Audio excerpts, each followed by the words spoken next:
In this video, we talk about supermarket etiquette part 2. Hello peeps, I'm Hades and welcome back to the channel. If you're new here, please consider subscribing and let's get right into it.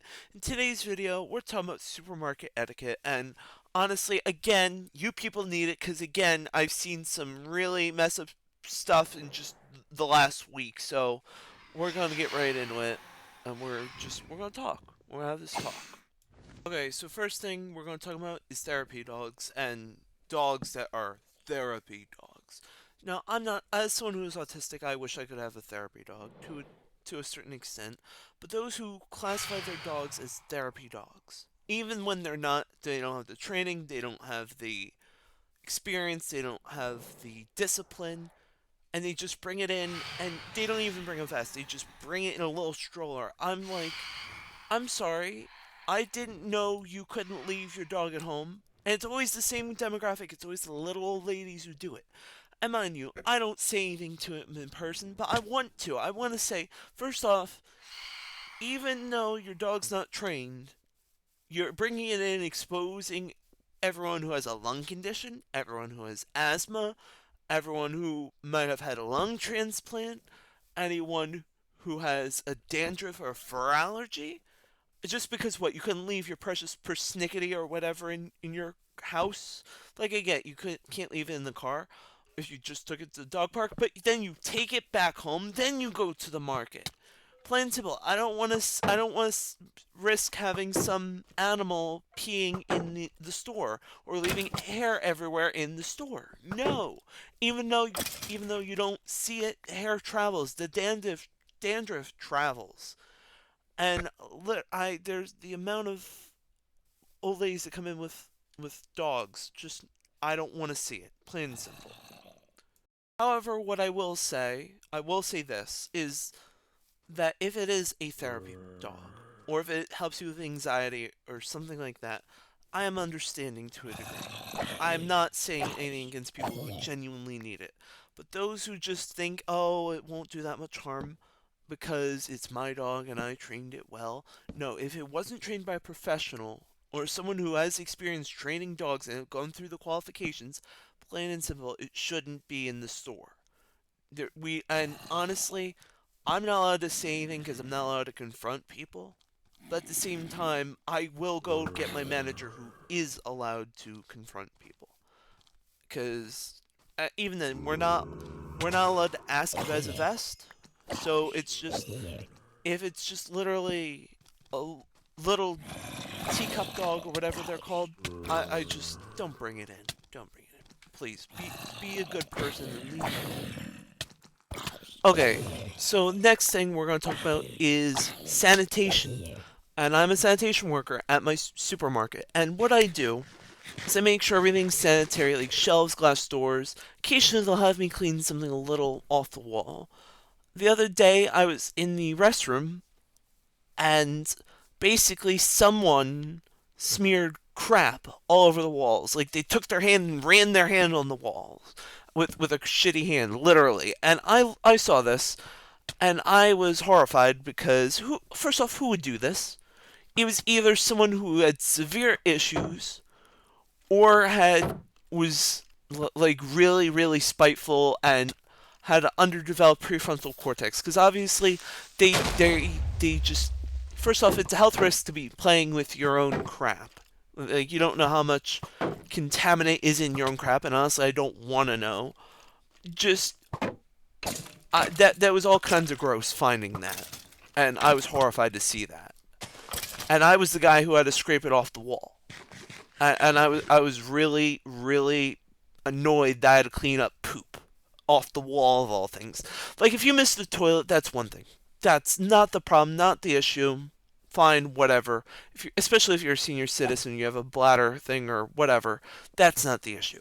But when you deliberately run your hand against the wall, like up your butt and then on the wall, no, I don't want to see purple.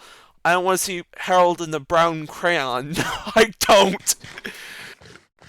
One other thing that is an issue that I've noticed is that people, and this is all people, all demographics, all age groups, all generations, they will go to the salad and the olive bar. which we're, we used to allow samples, but currently we don't, and I believe most places don't allow samples anymore from these stations because people would literally take a whole bunch of samples and just not buy anything from these stations. And people will literally pick one olive out of the bar with their bare hand where God knows where it's been, and they'll eat the olive and then they'll walk away. And again, I don't do confrontation, but I give it, what I do is I go to courtesy, I give a description, and I let them handle it. Especially if just don't steal. It is theft especially when you don't buy anything from that section. It is theft. No matter how you want to cut or slice it, it is theft. Don't be a thief. Plain and simple. Don't be a thief. So this is the other. I'm going to give two stories here, and these two stories are interesting. So I was walking down my route, doing a sweep of seeing if there was damaged goods, broken into stuff. Anyway, I found a box of Ziploc bags, and it was opened somehow. And at first I thought, okay, a box fell on it, it caved in, whatever. But then I was like, wait, no, the lid on it is perfectly broken. Like, so it was like someone pulled it up instead of something caving it in. Because it looked like someone literally popped it open intentionally and took a whole bunch out. So I had to go to the courtesy desk. I had to get the paperwork filled out for it being a broken into stolen item. And then I had to run it back to receiving. And the guy thought he was being crafty, whoever it was. I didn't see who did it. Because he put a box on top of it, and he made it look like it just pressure was applied on the two boxes, and that's how the box on the bottom came open. It wasn't the case at all. So kudos to the guy for trying, but he failed. He failed physics. And then this is another story. This happened today actually. I was going down the cookie aisle, minding my own business, when I found a box of, like, you know how those cookie containers have like a foil lid that you have to pull back and then reseal with because of the static or whatever. Anyway, there was a Chips Ahoy container broken into. I could tell it was rifled through, and I told my coworker, I was like, $1 on the fact that half of it's gone, and my coworker thought only 3 cookies were gone. I was like, fine, bet. And I opened it. Sure enough, a little less than half was gone of the cookies. I was like, you don't have to pay up. I was just shot in the dark, being honest. And that was just, if you're really that hungry, if you're, I'm not promoting stealing by any means, but if you're that hungry, at least take the whole thing. Like, seriously, take the whole thing if you're gonna eat like half the thing. Jesus Christ, plus I can't imagine anyone eat. It was over like 19 of those Chips Ahoy cookies. Like, oh, I'm a big guy. I'm 6'2".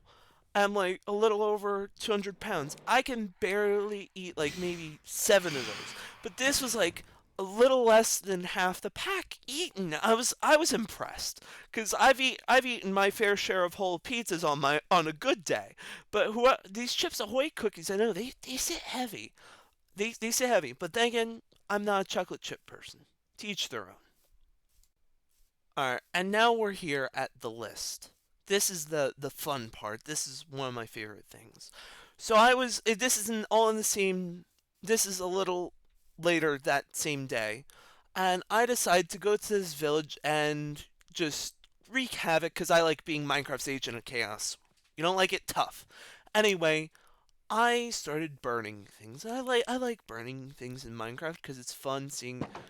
I like I just the fact that they can't do anything about it might be psychopathic, but call me what you will. I consider myself an artist. Anyway, I start burning things, and as you can see, I go on for quite a bit. But then trouble starts, and this is where it gets interesting.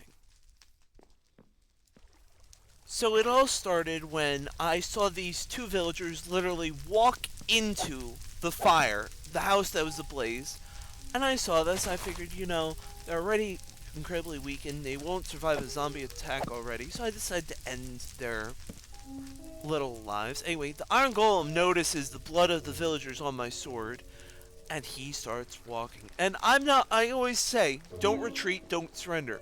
But I'm not fool enough to take on an Iron Golem without blocks to pillar up on. And I could have gone in my inventory and looked for blocks, but I was not thinking of that. I didn't think of that. And I thought maybe if I take him out with enough swipes of my sword, I can get him. And as you can see, that did not work out in my best interest at all. It didn't.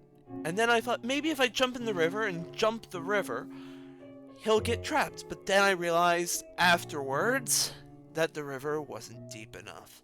And I went, oh hell. I was panicking at this point because I don't like being outgunned. And then I was like, I need to get out of here. I'm going to reevaluate, come back and kill him when I'm better equipped. But then tragedy struck.